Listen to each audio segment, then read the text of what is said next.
নমস্কার, আমি সুদীপ। তো আবারও এসেছি। আগের বছরে আমাদের এপিএল যেটা খোলা হয়েছিল বা খেলা চালানো করা হয়েছিল, সেটা এবছর আবার আমাদের আবার দ্বিতীয়বার খোলা হচ্ছে সিজন 2। তো সেই হিসাবে আমরা এপিএল কোর কমিটির মেম্বার হিসাবে আমরা সবাই এক জায়গায় হয়েছি এবছর, নতুন করে আরো নতুন বড় ধামাকা হিসাবে। তো আগের বছর যারা যারা টিম কোর কমিটির মেম্বার ছিলেন তারাই আছেন, যেমন রমজান আলী বাবলা, অঙ্কন চক্রবর্তী, আহ মিঠুন মাল। এর সঙ্গে অ্যাড হয়েছে শুভঙ্কর বাবু, আমাদের সঙ্গে নতুন অ্যাড হয়েছে। একবার দেখাতে বলবো শুভঙ্কর বাবুকে। তো শুভঙ্কর বাবু নতুন ভাবে অ্যাড হয়েছে। আর অবভিয়াসলি আমাদের আগের বছর কেন, যত বছর এপিএল চলবে, আমাদের ব্র্যান্ড অ্যাম্বাসাডার আছে আমাদের সবাইকার প্রিয় আজার আলী মহাশয়। তো চাইবো যে উনি যেন সবসময় আমাদের সঙ্গে থাকে বা আমাদের এই খেলাটাকে আরো সুন্দরভাবে করতে সাহায্য করে। তো এপিএল এ এবছর আমাদের নতুন করে টিম মালিকদেরকে নিয়ে বা টিম ওনারদেরকে নিয়ে এবছর এই আজকের দিনে মিটিং হয়েছে আমাদের। তো কিছু কেমন রুলস রেগুলেশন আগের বছর থেকে একটু চেঞ্জ করা হয়েছে, সেইগুলোর সম্বন্ধে বিস্তারিত ভাবে আমাদের এই ব্যাপারটা ক্লিয়ার করার জন্য সমস্ত মাইক্রোফোনটা দেয়া হচ্ছে রমজান আলী বাবলার হাতে। এবারে যে টুর্নামেন্ট 15টা টিম মধ্যে খেলা অনুষ্ঠিত হবে এরকম সিদ্ধান্ত হয়েছে। তো আজকে রাত্রেও কয়েকটা টিমের সঙ্গে কথাবার্তা হবে। যদি ফাইনাল হয়ে যায় তাহলে 15টা টিম, আর নাহলে 12টা টিমের মধ্যে খেলাটা অনুষ্ঠিত করবো আমরা। আর এছাড়াও কিছু নিয়ম আমরা যেগুলো তৈরি করেছি সেগুলো একটু জানিয়ে দিই সকলের উদ্দেশ্যে। যে এই 15টা টিম 5টা গ্রুপে ভাগ হবে। প্রতি গ্রুপের যে টপার, এই 5টা টপার, এদের মধ্যে যে সেরা দুটো টিম যারা পয়েন্ট বা রান রেটের ভিত্তিতে এগিয়ে থাকবে, তারা সরাসরি সেমিফাইনালে যাবে। এবং তৃতীয়, চতুর্থ এবং পঞ্চম যে টিম, তাদের মধ্যে আবার একটা খেলা হবে লিগ পর্যায়ে। খেলে সেখান থেকে আবার টপ দুটো টিম সেমিফাইনালে যাবে। এইভাবে 4টে টিম সেমিফাইনালে গিয়ে ওখান থেকে সেমিফাইনাল ফাইনাল অনুষ্ঠিত হবে। আর এক্ষেত্রে যে গ্রুপ নির্ধারণ, কোন টিমের সঙ্গে কোন টিমের গ্রুপ হচ্ছে বা ম্যাচ শিডিউল, সেমিফাইনাল সবই লটারির মাধ্যমে অনুষ্ঠিত হবে।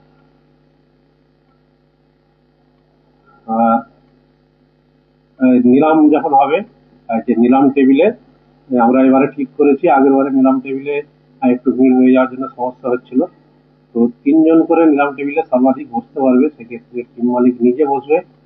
এবং আইকন প্লেয়ার হিসাবে যে টিম যাকে বেছে আনবে, সেই আইকন প্লেয়ার বসবে। এবং এপিএল এ ফর্ম ফিল আপ করেনি এরকম কোনো একজনকে নিয়ে, মোট সর্বাধিক 3জনকে নিয়ে বসতে পারবে। আর আইকন প্লেয়ারটা এটা ম্যান্ডেটারি নয়, কেউ নাও রাখতে পারে। সেক্ষেত্রে সে আরেকজন এপিএল এ না ফর্ম ফিল আপ করা প্লেয়ারকে নিয়ে নিলাম টেবিলে বসে 3জন মিলে নিলাম করতে পারে। আর আইকন প্লেয়ারের ক্ষেত্রে যেটা ঠিক করা হয়েছে, যে একটা টিমের জন্য 13,000 টাকার মধ্যে থেকে টিম বানাতে হবে। সেই 13,000 টাকা থেকে আইকন প্লেয়ারের জন্য 3,000 টাকা এপিএল কমিটি কেটে নেবে এবং সেটা তার হাতে তুলে দেবে। এবং বাকি 10,000 টাকার মধ্যে তাকে টিম করতে হবে। সেক্ষেত্রে আইকন প্লেয়ার সহ মানে কমপক্ষে 13জন প্লেয়ার তাকে কিনতেই হবে। সে 13 প্লাস যত খুশি কিনতে পারে, কিন্তু 13জন প্লেয়ার ওর মধ্যে কিনতেই হবে।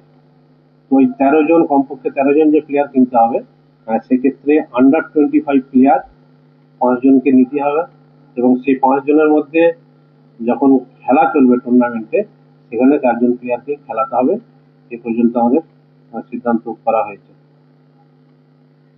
আর এছাড়াও কোনো টিম মালিক যদি নিজে মানে প্লেয়ার হিসাবে নাম এন্ট্রি করে থাকে, সেক্ষেত্রে তার অ্যাকাউন্ট থেকে তার দাম স্বরূপ 500 টাকা মাইনাস হবে।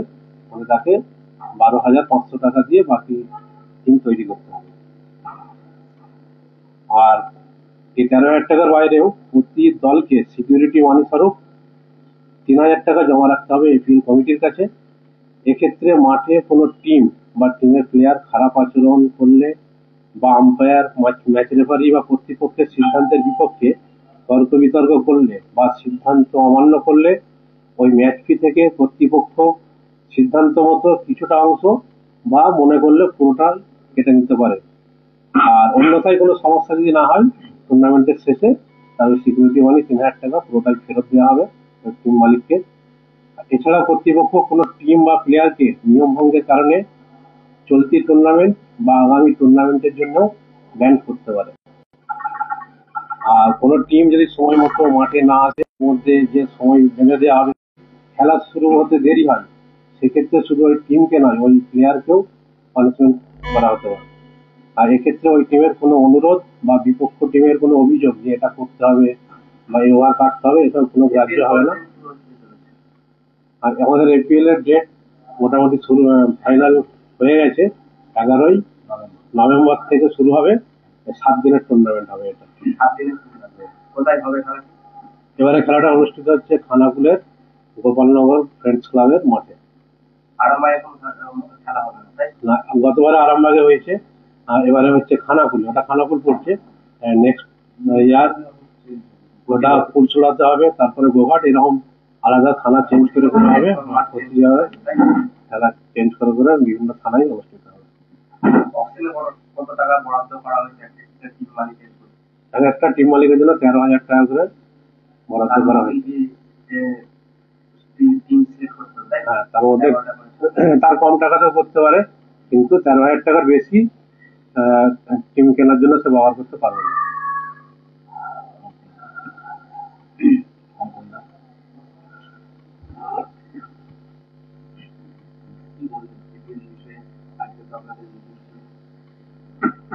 আজকে আমাদের মিটিং ছিল, তো গতবারও এপিএল হয়েছিল এবং খুব ভালোভাবে আমরা এপিএলটা করতে পেরেছিলাম। সেই সূত্র ধরেই আরো বেশি এনকারেজ হয়ে আমরা এবছরও করতে চলেছি এপিএলটা। আর শুরু হবে খেলাটা রমজানদা বললো 11 তারিখ থেকে খানাকুলের মাঠে। আর আগের বারে যেরকম যা হবে, যেভাবে সিস্টেমেটিক, আগের বারে যেভাবে যে প্রসেস মেনটেন করে হয়েছিল খেলাটা, যেমন শুরু হয়েছিল ট্রায়াল দিয়ে, ট্রায়াল হবে, তারপর অপশন হবে, শিডিউল দেখে তারপরে খেলা শুরু হবে। এবার কি বাচ্চারা অংশগ্রহণ করছে? আগের বারে যেরকম ছিল, এবার আনার্স মানি থাকছে 20,000 টাকা, আর উইনার্স মানি থাকছে 30,000 টাকা। তারপরে তো আমাদের ট্রফি থাকছে। প্রত্যেকটা খেলা লাইভ হবে, প্রতিটা খেলা লাইভ হবে।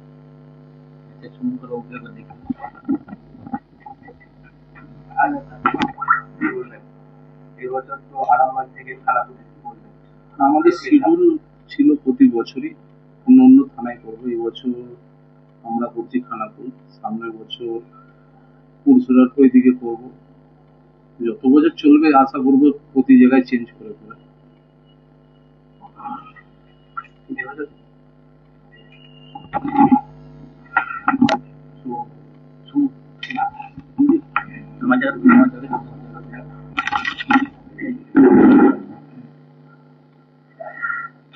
এবছরের নতুন লাস্ট ইয়ার এপিএল খুবই সাকসেসফুল হয়েছিল, তো তার এগেনস্টেই এবারে আমি সেবারে স্পন্সরিং ছিল, বাট এবারে কমিটিতে এসেছি আমিও।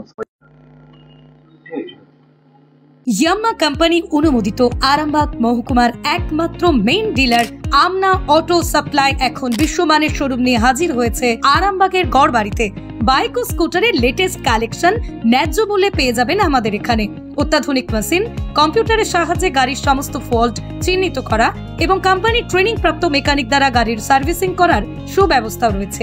একই ছাদের তলায় রয়েছে ইয়াম্মা কোম্পানির অরিজিনাল স্পেয়ার পার্টস এর বিরাট কালেকশন। এখানেই শেষ নয়, ইয়াম্মা কোম্পানির unbreakable helmet, riding jackets, gloves, টি শার্টেরও বিরাট কালেকশন রয়েছে। তাই বাইক মানি হলো জাপানি ইয়াম্মা, আর ইয়াম্মা মানি হলো আমনা অটো সাপ্লাই।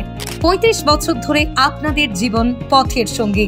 আমাদের ঠিকানা গড়বাড়ি, আরামবাগ, হুগলি। যোগাযোগ নাম্বার 9083247009 অথবা যোগাযোগ করুন 9083247007 এই নাম্বারে।